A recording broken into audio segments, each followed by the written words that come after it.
Good evening. I'm Corrine Shepard, current president of the League of Women Voters, Bloomington. I want to thank the City of Bloomington. I want to thank our candidates. I would like to thank the audience members for being here and to voters in our new District 50B for being here this evening. An additional thanks to the City of Bloomington for recording this event so that residents can view the candidate forums through Bloomington TV and YouTube channels. Your participation is an important component of making democracy work, so thank you. Today's forum is for candidates in the only primary contest for state legislative seats on the Bloomington ballots. The League of Women Voters is nonprofit and nonpartisan, meaning that the League does not support or oppose political candidates or parties. Our League volunteers encourage informed and active participation in government. Any logos being worn by guests today do not reflect a position of the League of Women Voters Bloomington. We are a grassroots organization working to protect and expand voting rights and ensure that everyone is represented in our democracy. Now, more than ever, our efforts are focused on helping people become informed voters. To that end, the League hosts candidate debates and forums and provides straightforward information about candidates and ballot issues. Through print and online resources, our website, the Secretary of State website, and including vote411.org, we ensure and equip voters with essential information about the election process in our city. So why does this matter? It matters because leaders we elect make decisions that affect our daily lives. Elections are our chance to stand up for what matters most to us and to have an impact on those issues that affect us, our communities, our families, and really our future. So I'm looking forward to an informative exchange of views and ideas during this evening. And I invite any of you to join our Bloomington League or any league within the area. And now I'd like to turn it over to our moderator, Deb Brinkman. Thank you. Good evening. I'm Deb Brinkman. I'm a member of the League of Women Voters St. Louis Park and moderator for tonight's forum. I've completed all moderator training required by the League of Women Voters, and I've been moderating candidate forums for several years. Before we get started, let's all get our cell phones out and make sure that they're either off or on silent. Thank you very much. The League of Women Voters requests that for the safety of the audience and candidates, all attendees wear masks. Candidates may remove their masks while in front of the camera. This evening's forum is for the new Minnesota House District 50B. Elections for state house seats are partisan. The name of only one candidate per political party can be printed on the general election ballot in November. 2 candidates from the DFL party have filed to represent District 50B. Thus, this triggers a primary election contest. Both candidates were invited to participate in this forum tonight. The District 50B House race is the only primary contest this year for candidates seeking to represent Bloomington in the state legislature. The purpose of this evening's forum is to hear the primary election candidates for the Minnesota House District 50B discuss issues that are important to residents of the district. We will try to cover as many issues as possible in the time that we have. If your questions were not addressed tonight, please feel free to contact the candidates directly. The views expressed in this forum will be those of the candidates and not those of the League of Women Voters. The fact that the League is sponsoring this forum does not imply support of any candidate. Here are the rules and format for tonight's forum. Speaking order was set before the forum and will rotate with each question. Each candidate will have 2 minutes for an opening statement and 1 minute for closing remarks. Each candidate will have 1.5 minutes to answer each question. League volunteers Kelsey Ford and Sarah Jane Myers will time candidate responses and hold up signs to show candidates when they have 30 seconds left, when they have 15 seconds left, and when they must stop. This forum may have one or more lightning rounds, and that is where candidates will be requested to answer a question very briefly in one word or one sentence. As a moderator, I'll ask all the questions. League of Women Voters Bloomington determines which questions will be asked and attempts in good faith to cover the topics of interest that were indicated by the questions submitted by Bloomington residents to the League of Women Voters. Those questions came in by email prior to this evening and by attendees during this event. Serving as question facilitators today are Cynthia Jorgensen and Denise Royer, members of the League of Women Voters Bloomington. All submitted questions become property of the League of Women Voters Bloomington. No campaign material, signs, brochures, cards, buttons, or clothing with candidate information are allowed in the Bloomington Civic Plaza. This forum is being video recorded. Candidates, please speak directly into the microphone so that your responses are heard and picked up by the video. When you speak, please remember to look at the audience and not at me. And so here's an introduction of the candidates. Here are the primary election candidates for Minnesota House District 50B. Andrew Carlson and Steve Elkins. We are required to disclose candidates that are League members, and Mr. Elkins and his wife are members of the League of Women Voters Bloomington. Both candidates are currently House representatives. After redistricting, both candidates currently reside in District 50B. Let's start with opening statements by the candidates. And we'll start with 2-minute opening statements, and we'll start first with Andrew Carlson. Well, good evening, everybody. I'm Andrew Carlson, and I'm excited to be running again for the Minnesota House of Representatives. I believe Minnesotans care deeply about our state and want to see one another succeed. Working together, we can strengthen our communities by improving educational opportunities, making affordable health care a reality, and increasing racial and economic prosperity for all Minnesotans. I have received my bachelor's degree from Iowa State University, and I have a master's of business administration from the University of St. Thomas. I'm also a policy fellow at the University of Minnesota Humphrey School of Public Affairs. In my professional career, I'm a project manager with a background in economic development. I've been elected to the Bloomington City Council twice and served on several boards and commissions, including the Bloomington Housing and Redevelopment Authority. As parents, my wife, Kari, and I understand the need for safe communities and quality schools. I support measures to prevent gun violence and keep guns out of the hands of people who have shown themselves to do us harm. I also believe that together we can build a brighter future for our students through early childhood education and making college more affordable. In the Minnesota House, I was able to work across the aisle and deliver support for our public health professionals and frontline workers. I also helped pass several bipartisan bills that delivered economic relief to those impacted most by COVID. Finally, I care deeply about Bloomington. As a 3-term state representative, I have the experience and professional relationships to advocate for the needs of our city at the state capitol. Why am I running? I'm running because I believe by working together, we can make a real difference on the issues that matter most to you without leaving anybody behind. Thank you, Andrew. And Steve Elkins. Thank you. First of all, I'd like to thank the Bloomington League of Women Voters for providing this opportunity to address you. My wife Judy and I are longtime members of the League and strong supporters of its mission to promote free and fair elections in the city. I'm State Representative Steve Elkins, and I'm here to ask for your support in my re-election campaign to continue representing Western Bloomington in the Minnesota House of Representatives.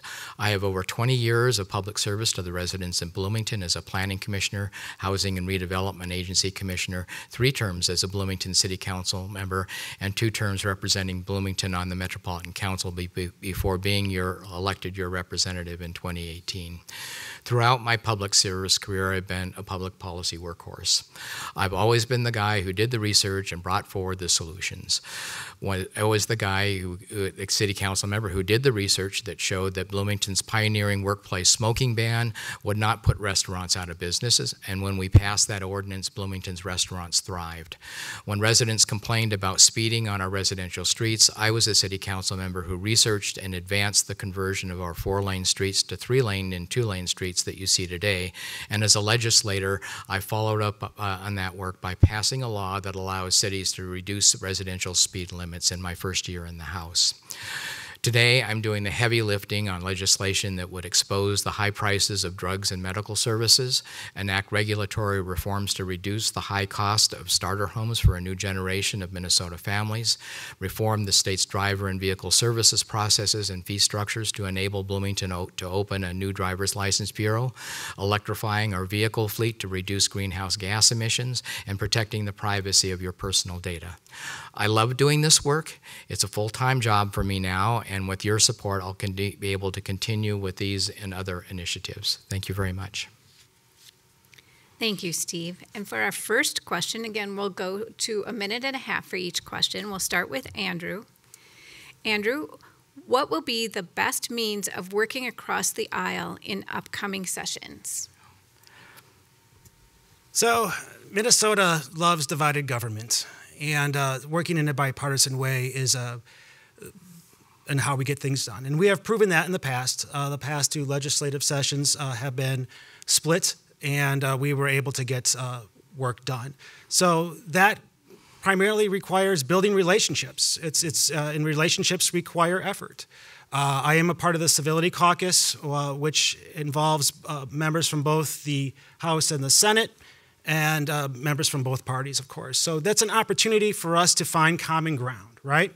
Finding common ground. And once you've established that there is a need within a certain area, you can work forward with finding solutions. This is hard work. This is the important part of the job. It's not necessarily giving up our values. We need to ensure that those stay at the forefront of our decision-making process, but hearing others and truly listening in terms of what other ideas that they may have. So we have been successful in the past, and hopefully despite the environment we find ourselves in, that you can count on me to continue to do that bipartisan work. Thank you, Andrew. And Steve? Yes, thank you. So I am also a founding member of the Civility Caucus and attend all of the meetings. I've discovered early on that if you want to get bills passed in a divided legislature, you have to find bills that are not, at least yet, labeled as partisan. Find a Republican senator that you can work with and work as a team. So on all of my initiatives related to housing reform and health care pricing reform, I work with Senator Rich Draheim. On all of my initiatives related to transportation and local government, I work with Senator John Jasinski. And along with our own Senator Melissa Wickland and fellow DFL House member Kristen Bonner and Republican House members Jim Nash, Eric Lucero, and Senator Mark Corrin, we have an informal IT caucus that we collaboratively work on IT reform issues that we bring forward as a group on a nonpartisan bill. The vast majority of the bills that I author myself, that I develop myself, have Republican authors in the Senate, and as a result, I've been able to get a lot of them passed. Thank you. Thank you, Steve. For the next question, Steve, we'll start with you. Mm-hmm. Your voting records are very similar, if not identical. How do you differentiate yourselves? Yeah, our voting records are virtually identical. We all show up. We both show up for every vote. We pretty much cast the same votes. We all both care very much about gun violence protection, equal rights for women, living, having affordable housing, just about all the way down the line. So the way, I like to differentiate myself is just as I said in my opening remarks, I'm a workhorse policy analyst. exist. And I am willing to roll up my sleeves, and always have been, to do the research needed to develop legislation from scratch, working with colleagues, doing the heavy lifting, seeking out the opinions of stakeholders on all sides of an equation to come up with legislation that is, nonpartisan, enjoy broad support, that you can actually make it through the legislature. It's what I love doing. I'm proud to wear the badge of being a policy wonk. I've been that way since I was a city council member in Bloomington, and there aren't that many of us in the legislature, but it's easy to just take a bill that an interest group has brought to you, and as they say, carry it. It's a lot different to actually develop legislation to address a serious problem from scratch. Thank you. Thank you, Steve. And Andrew. So I've achieved quite a bit in my first 3 terms in the legislature, but there's still more work to be done. I feel like I have not reached my full potential while there, so I want to continue this work. I feel like I have a lot more to offer, not only at the legislature, but the residents of Bloomington as well. Being a strong voice for Bloomington at the Capitol means a lot to me. I have pursued a leadership path ever since I was first elected. Most recently was appointed by the Speaker as a Speaker pro tem. It's a job I take very seriously, and presiding over the House. These leadership roles also serve as a vice chair of the State Government Finance Committee as well. So these leadership roles provide you with an opportunity to have even to amplify the voice of your constituents even more. So in sticking with that work and continuing on a leadership path within our DFL House Caucus, I feel like I can do more, not only for our community, but for our state as a whole.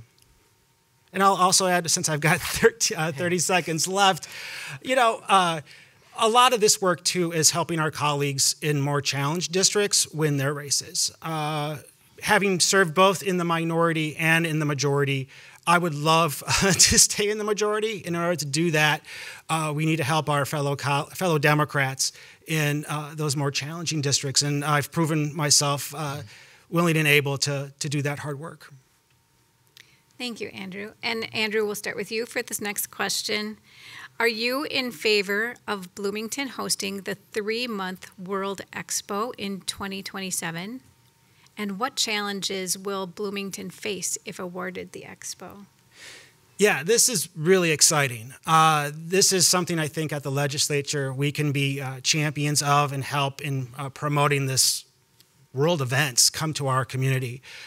Bloomington has made application for this in the past and has been unsuccessful. I think another shot at this, we have a good chance of securing the event here in our community. So putting Bloomington on the world stage, bringing people from around the world to experience our wonderful community, yes, I would want to fully participate and offer whatever help I could to assist with that. Thank you, Andrew. And Steve? Yeah, I agree with everything that Andrew just said. This is an opportunity for us to put Bloomington on the map. We have a perfect site adjacent to the Mall of America where we could easily host this, and I think it makes a lot of sense. Great, thank you. Just a quick follow-up question, and then we'll start with Steve. What challenges do you think Bloomington is going to face if awarded the Expo? Oh, well, we have the site; it's there, but we will need state financing to help pull it off. We don't have the resources to do this all by ourselves, so we're certainly not going to make Bloomington taxpayers foot the bill for this. But this is of benefit to the entire state. It won't just put Bloomington on the map worldwide; it'll put the state on the map worldwide. So the challenge for us is to make sure that the state share of the financing is contributed. Thank you, Steve. And Andrew? Yeah, maybe just to build on that a little bit. I mean, we have a lot of the existing infrastructure in place. I'm sure you're all familiar with the location. It's just to the east of the Mall of America. I mean, we have an international airport literally across the street, across the highway, 10,000 hotel rooms in Bloomington to accommodate guests. So we are well situated in terms of hosting such a international event.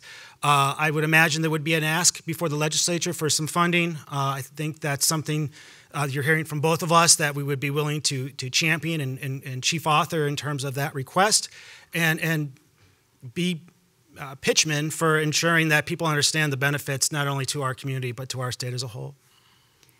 Thank you, Andrew. And again, we'll start with you for the next question. Is it possible for the legislature to complete their business within the annual session? If not, what suggestions do you have for completing the work? Well, it's definitely possible. And it's been difficult over the last couple of years with all the special sessions we've had, but is it doable? Absolutely. I think that when there is a will, there's a way in which to get this done.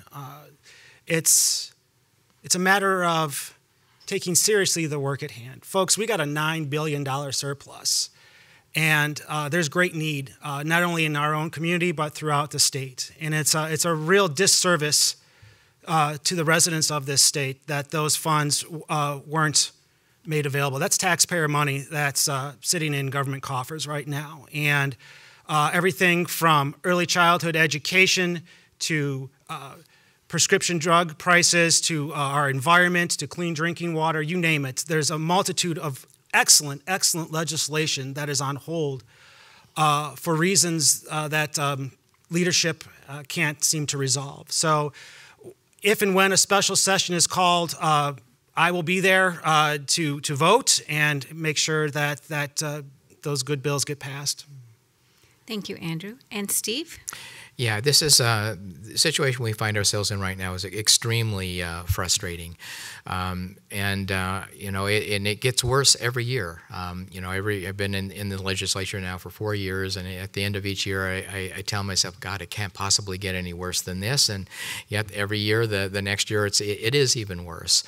Certainly, the divided government is a significant contributor to that problem.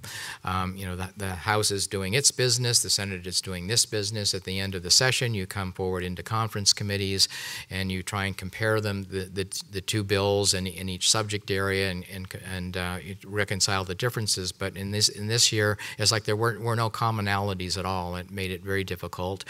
Some of it's personalities. We have chairs of key committees, especially in the Senate, who seem to think that waiting until the very last minute gives them some kind of negotiating superpower, and so the conference committees aren't being held productively.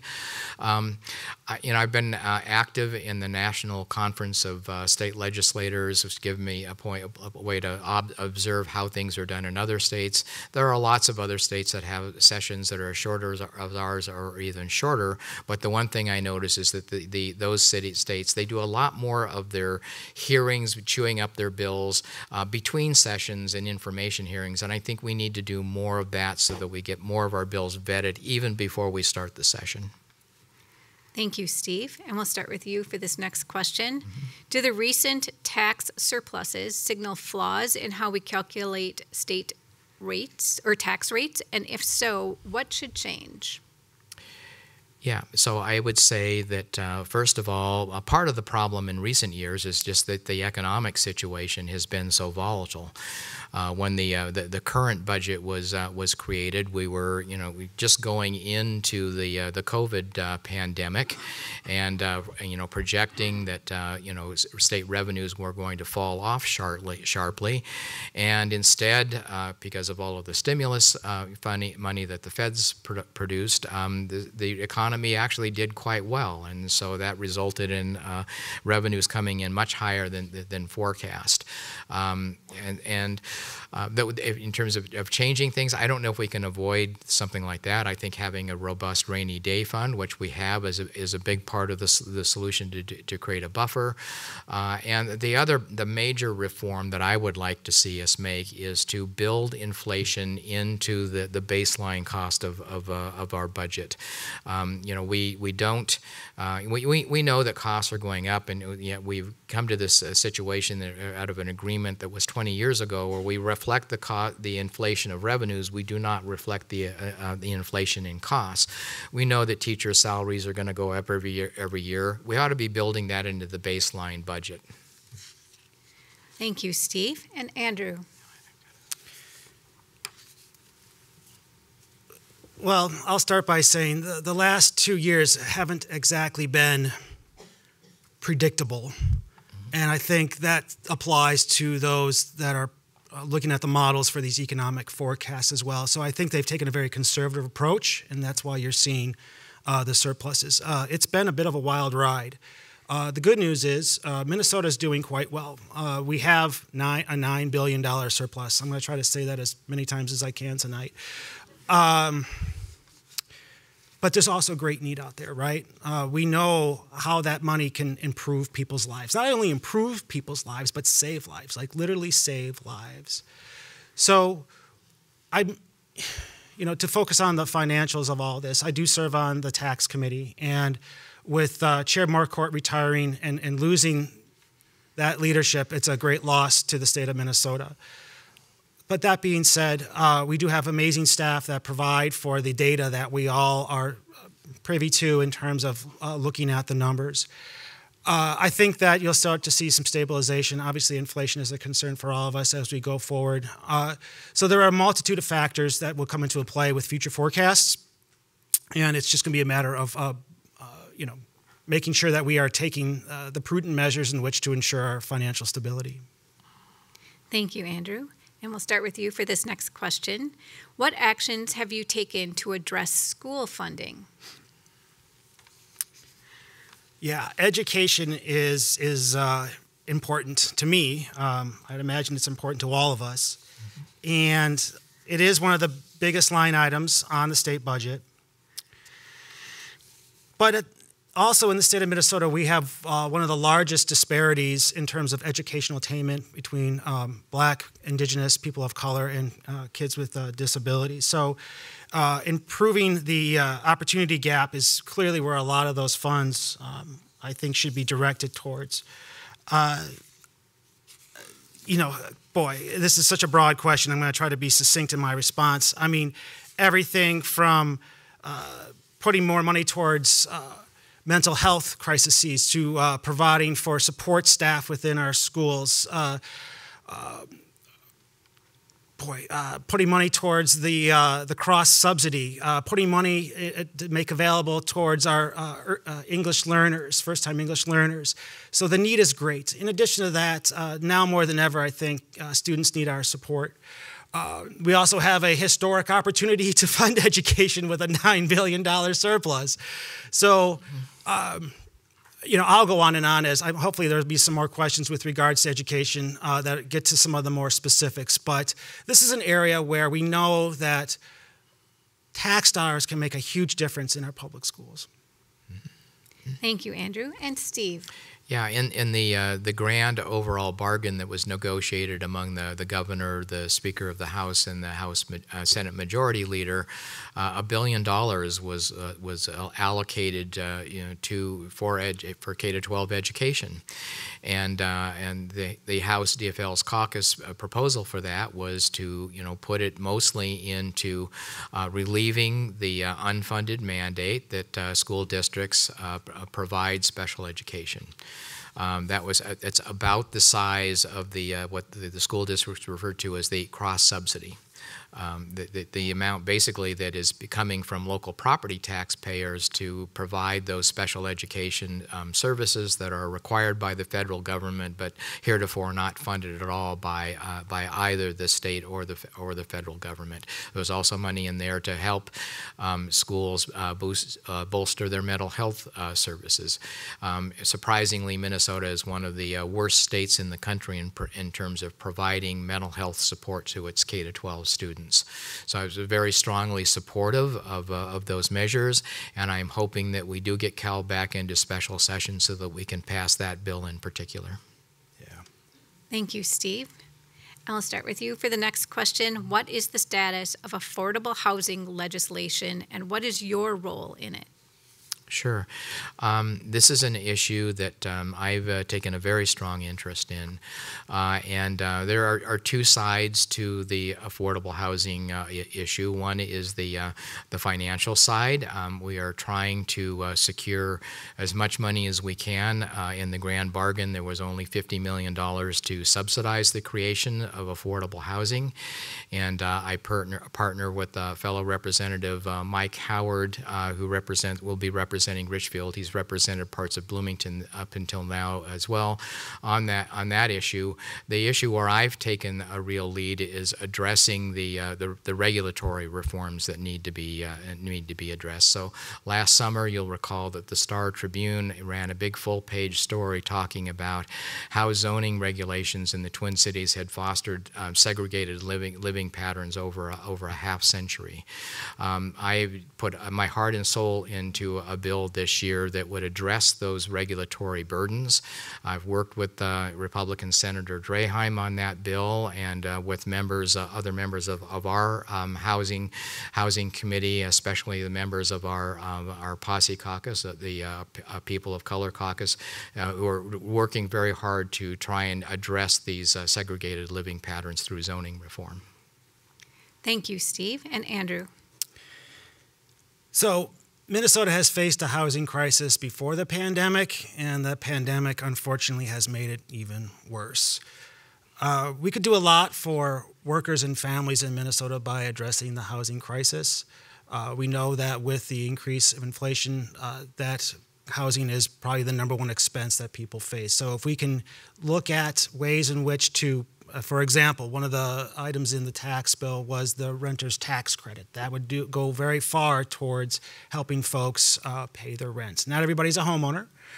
So those that, even here in Bloomington, 60% is multifamily housing. A big chunk of that is rental. So that would be of direct support and benefit to many Bloomington residents.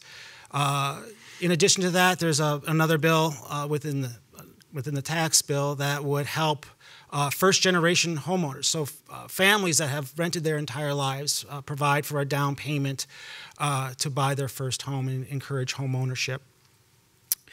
When it comes to housing, you need to have a spectrum of housing options, right? From the starter home to the next house up with a few extra bedrooms when you have a few kids, to when you retire for the empty nesters, to as well as assisted living for later in life.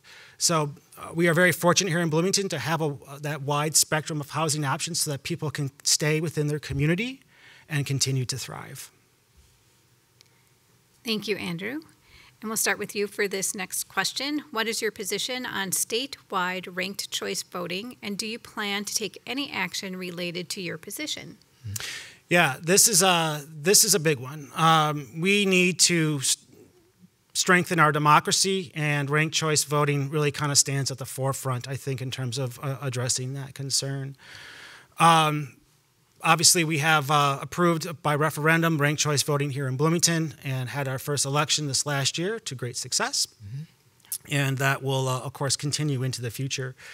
I have a bill of my own with regards to ranked choice voting. One of the concerns I wanted to address on the part of constituents as well as members within our own caucus is that just the aspect of learning something new, right? If you're going to change something as important as how people vote, there has to be an educational component to that as well as public outreach. So the bill builds on what originally was brought forward and appropriates $1 million for community outreach as well as any technical assistance in terms of the necessary software that communities would need to allow for that accounting. So the benefits are abound.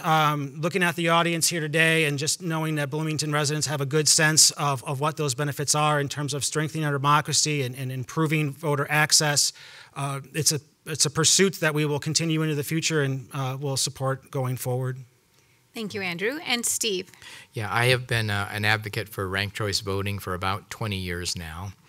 And when I came to the legislature for the first time in 2019, I was honored when the Fair Vote organization approached me to be the chief author on their legislation.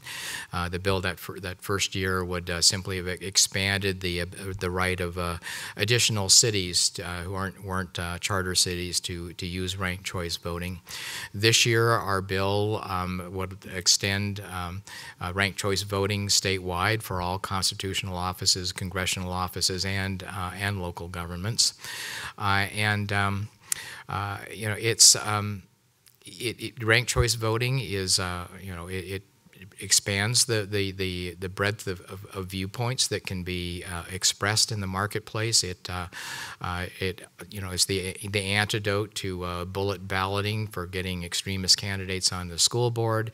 It is a way of getting more voters involved in the process. It's a great way to eliminate the problem of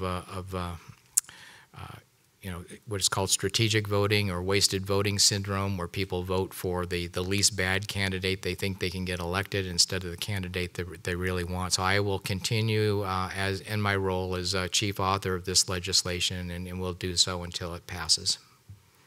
Thank you, Steve. And we'll start with you with this next question. Will you support term limits for both state senators and state representatives? Why or why not? Mm-hmm.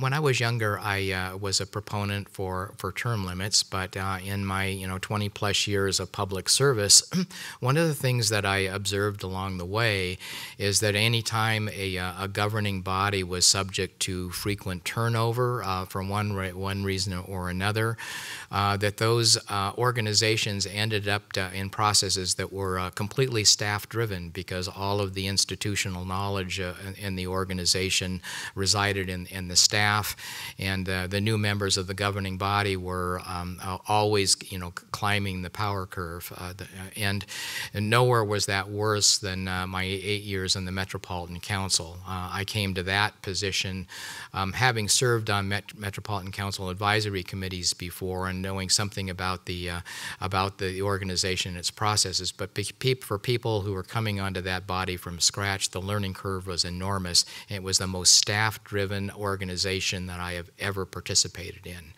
But it's generally been the case that any time where all of the institutional knowledge resides in the staff, it becomes a very staff-driven organization, and that's one of the negative consequences of term limits. Thank you, Steve. And Andrew. So there's 134 House members, and this year there'll be a turnover of 40. So you're looking upwards of 35% of new members. And again, we only serve a 2-year term. So we're constantly reapplying for the job every 2 years. And it's not the kind of place you learn overnight. So having some senior folks that have some institutional knowledge that can provide for that mentorship for new members, I think speaks to the institution. It speaks to the wisdom in terms of how our government was set up.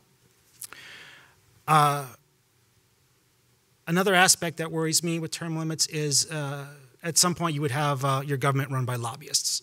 Yeah. And that's not something any of us want. We want our elected officials to be knowledgeable on the subject matter and be able to speak truth to power, right? So allowing folks the time they need to learn the job, to develop a level of expertise, I think is in all of our best interest. Thank you, Andrew. And Steve, we'll start with you. Excuse me. Hold on a second. We'll start with Andrew on this next question. Right. Does Minnesota have a civics education requirement to graduate from high school? If not, should we add this requirement? I think we do now. Well, maybe it's caught up in one of the bills that hasn't been passed. Yeah, there is a civics requirement. I think is part of. I don't think it was approved as a standalone bill. I think it's in one of the omnibus bills, if I'm not mistaken. Yes, we should have a civics requirement. Absolutely, it's important for people to understand what it means to be a good citizen, what it means to be a good neighbor, And I think there's a lot of value in that. I understand the constraints on the part of our education system that they're trying to cram, 10 pounds of potatoes into a 5-pound sack. But this is something I think that matters, and they should find time for within the school day. Thank you, Andrew. And Steve. Yeah, it was one of our Republican colleagues, Dean Erdahl, who was on a campaign for this in the House for years. I can't remember myself whether it made it into a bill. It probably would have been in the K-12 bill, right, which is not passed yet. I definitely, supported, Dean's initiative. I think, civics is something that should be taught that hadn't previously been required. And the other one that I would add on, which I don't think is in there now yet, is just financial literacy as well. So I would support both of those. Yep. Thank you, Steve. And we'll start with you for this next question. Will you support bills that require school librarians or library media specialists in all Minnesota schools? Why or why not? Well, our daughters went to Hillcrest Elementary School here in Bloomington, the community school. And they were part of the first cohort at Hillcrest when Hillcrest first reopened about 20 years ago. And part of that teaching team was a woman named Thea Holtman who played that role. And I would have to say, and I think my wife Judy would agree, that the education on how to use a library, how to conduct research, fared them very well for the rest of their lives. And it was an extremely valuable learning for them because it taught them how to learn, how to do research. So I think I would be supportive of that. Thank you, Steve. And Andrew. Yeah, I don't think you're going to meet a Democrat that's going to say no to librarians. I mean, come on, right? That's just kind of like apple pie. Yeah, I can see the value in that. Absolutely, I can see the value that my kids would see. Especially now with such a digital workforce, librarians that have that technical background, that technological expertise. So much misinformation right now on the internet. To have someone guide you as a young person, as a student, to differentiate between what is real and what is fake, I think is a key role that librarians can play in a lot of that, just in finding truly sourced information in terms of what are the real facts out there. So I think, again, as we, try to bridge the digital divide and bring that expertise into our schools would be of great service to our students. Thank you, Andrew. We'll start with you with this next question. What have you done to facilitate innovation in information technology across state government? Well, I just supported librarians in our schools. I'm sorry, could you please repeat the question? What have you done to facilitate innovation in information technology across state government? Innovation within technology within state government. Yeah, there's great need there, folks. A lot of we have an amazing state government, and the people that work for our state agencies are fantastic, and I can't say enough nice things about them and the work that they do. They are all true professionals. They are a lot of times working on software and programs that are older than me, which is just terrible. So providing for, again, this is another issue that can be solved with money, right? In terms of providing them with software that can help them do their jobs, which in turn serves us as residents of Minnesota. It's also very, very important that we safeguard our technological, technologies, and the government has a lot of private data, right?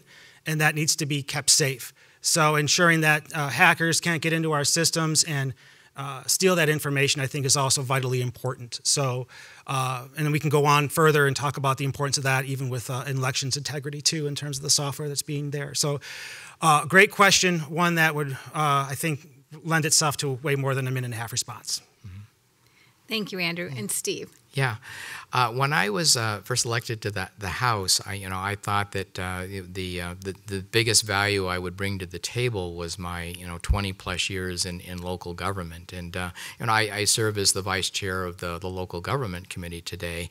But what surprised me is that I ended up being called upon more frequently for my 25 years in information technology. I've been an active participant in the Governor's Blue Ribbon Council on IT reform, and which turned into a permanent formal technical advisory committee that includes people from both government and business that's working to promote best practices throughout IT in state government. As I mentioned before, I'm a member, along with Senator Wickland, in our informal IT caucus in the House, which is both bicameral and bipartisan, where we collectively come together and agree on what kinds of reforms and funding is necessary for state government. Our systems are grossly out of date. We're not even keeping up applying the patches to our software. And I've been very involved in the data practices area. I'm the lead author on a big bill related to consumer data privacy. So I spend a lot of my time on IT reform. Thank you, Steve.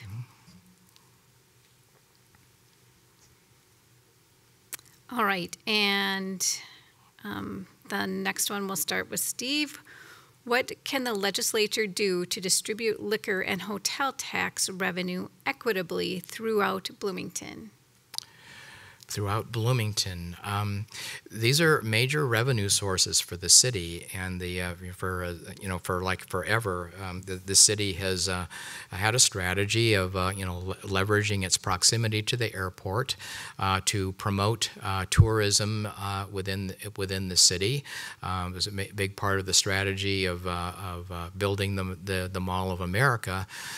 So liquor and hospitality taxes in a good year will provide $10 million to the city's bottom line.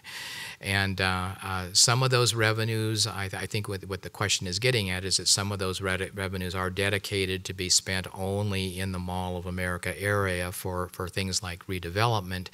And I think that it is,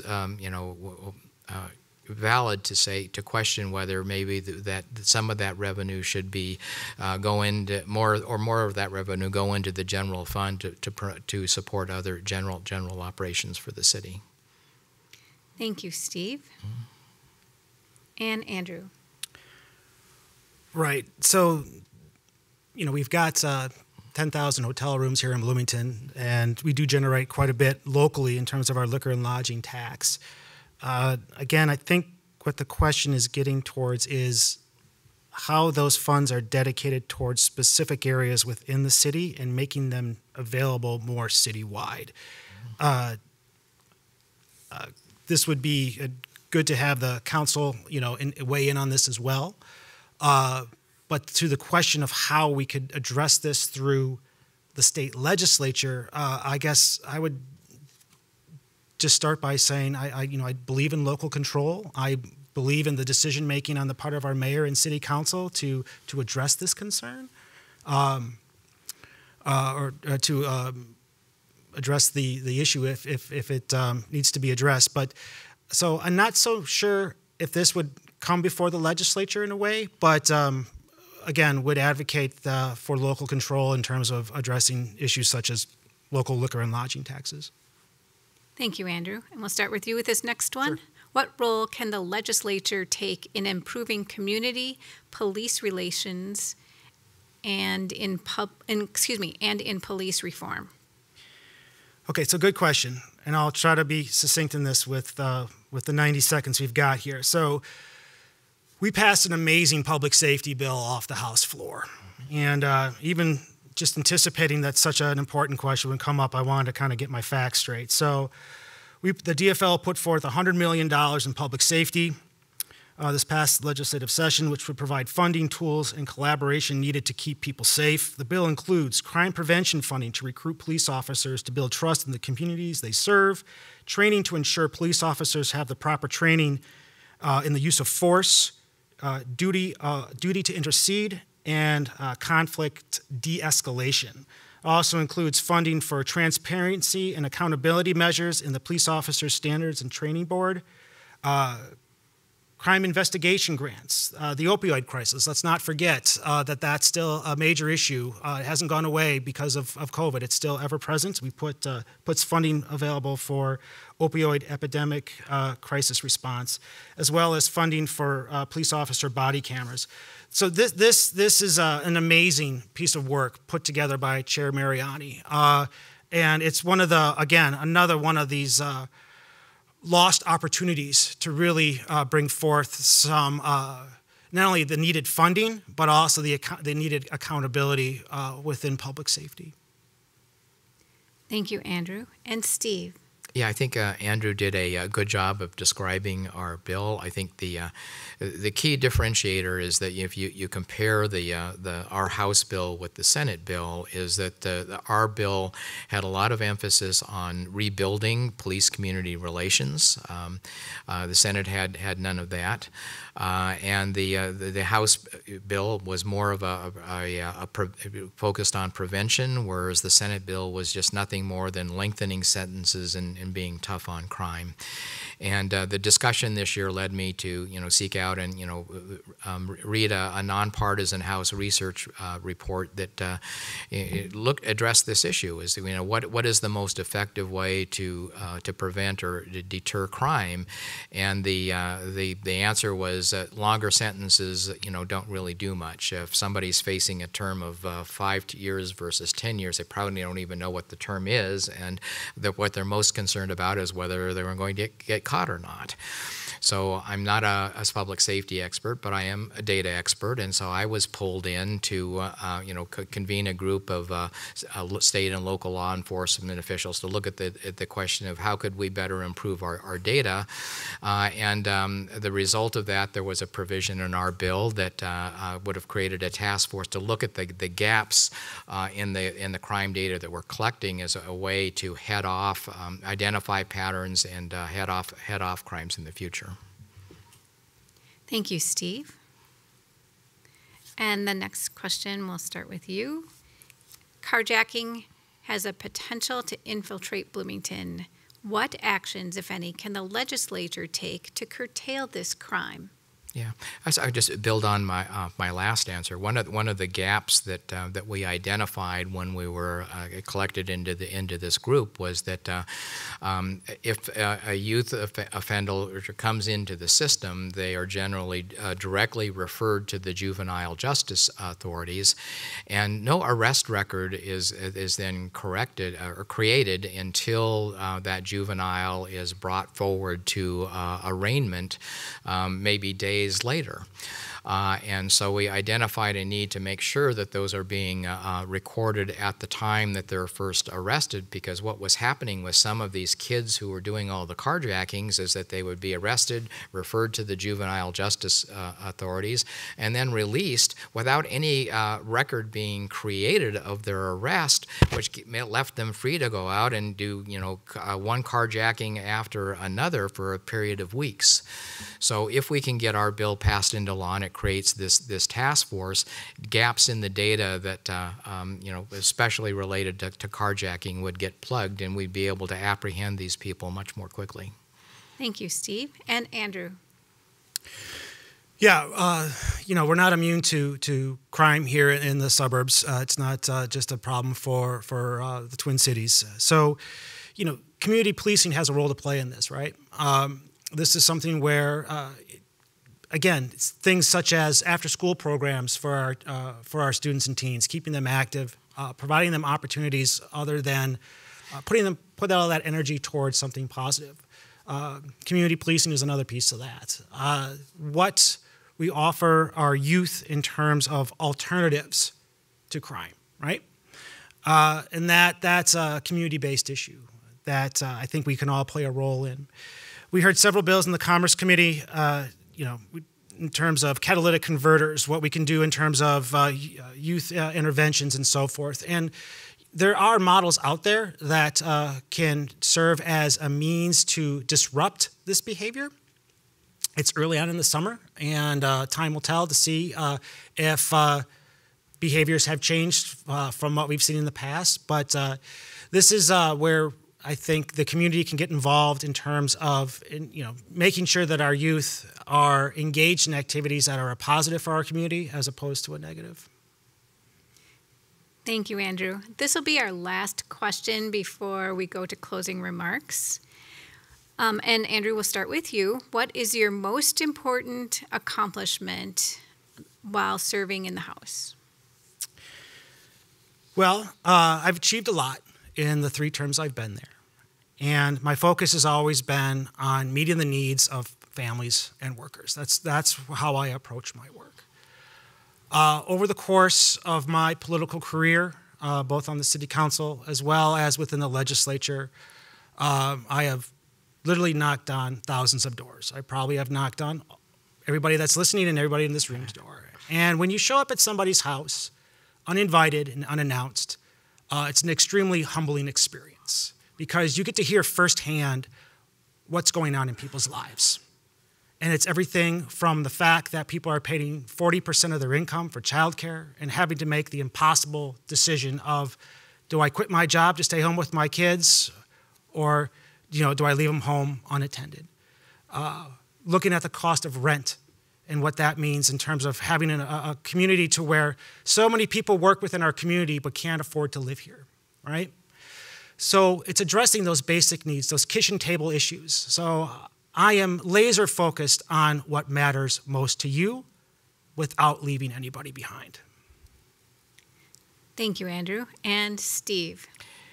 Yeah, I think I mentioned in my opening remarks that just using traffic safety as an example, going back to when I was a city council member and got the policy enacted that what allows the city, or under which the city is converting its 4-lane roads to 3. And I've stayed with that issue all the way through my public service career. I actually spent 3 days at MnDOT's training center in Shoreview last week. I was taking a class on road design so I could have better informed discussions with engineers. But in my first year in the legislature, I passed a bill that I wrote myself that allows cities to reduce their speed limits. Minneapolis and St. Paul have taken advantage of it.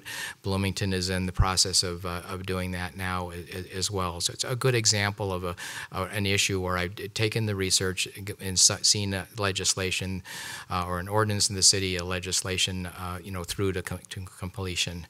And then the other thing I would say is just I've been surprised at how valuable my IT background has been in local government. And the other big accomplishment that was kind of a behind-the-scenes thing is making sure that in the replacement of MnLARs with the new MnDrive system for driver's licenses, I played an instrumental role in making sure that project went smoothly, both from legislation and by providing IT advice to the project team. Thank you, Steve.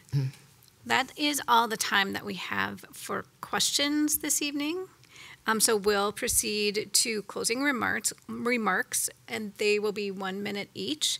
Andrew started his opening remarks at the beginning, so we'll start closing remarks with Steve. Sure. Again, would like to thank the League for providing this opportunity, and to everyone who's attended today for your rapt attention. As you've heard, Andrew and I are pretty much aligned on the issues. I'm surprised the issue of gun violence didn't come up, and I do want to highlight the fact that my wife Judy and I are very active in the Moms Demand Action organization. We did pass a pair of bills in the 2019 session, and we will continue working on that. But the contrast in the styles, Andrew has characterized himself as pursuing kind of a leadership style. I'm a policy wonk, and I'm proud of it, and proud of the legislation that I've already crafted in my time in the legislature.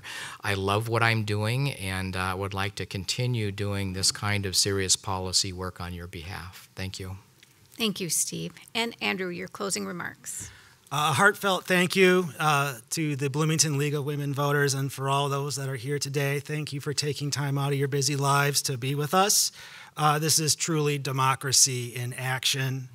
In closing, serving you in the Minnesota House of Representatives is truly an honor and a job that I take very seriously. The most important part of my job is to make sure that our state government is working effectively for you and for all Minnesotans. I am committed to addressing our biggest challenges and getting things done. I believe by working together, we can make a real difference on the issues and help improve people's lives. And that's how we build a better future for all Minnesotans. Thank you once again. Thank you, Andrew. Well, thank you to everyone. Thank you, candidates, for participating in this forum and for your willingness to participate in the democratic process by running for office. Thank you to the League of Women Voters Bloomington for sponsoring this forum.